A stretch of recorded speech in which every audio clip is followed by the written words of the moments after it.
Acik dari mana ni Acik? Saya dari Sawaring. Telah pun di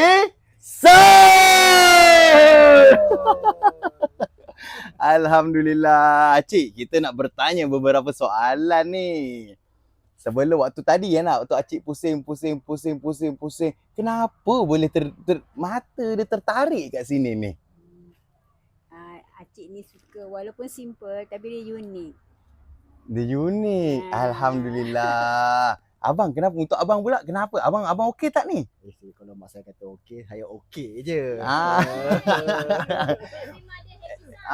Apa pun hari ni hari istimewa Acik lah hari ni So apa pun hari ni kita dengan harga yang saya bagi seronok tak? Boleh lah. Happy tak? Alhamdulillah happy. Alhamdulillah. Dan lagi satu, kita akan buat tour berpusing-pusing ke satu Malaysia. Kita akan pergi ke rumah customer-customer kita.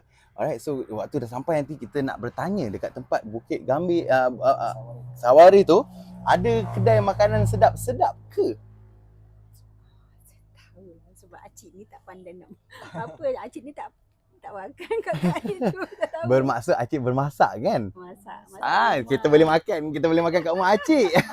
Kita makan kat rumah Acik nah.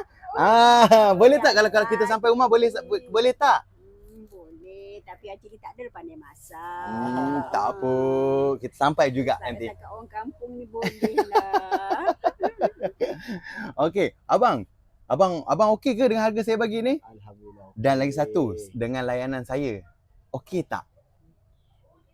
Terlalu okey. Terlalu okey. Kita ada bos.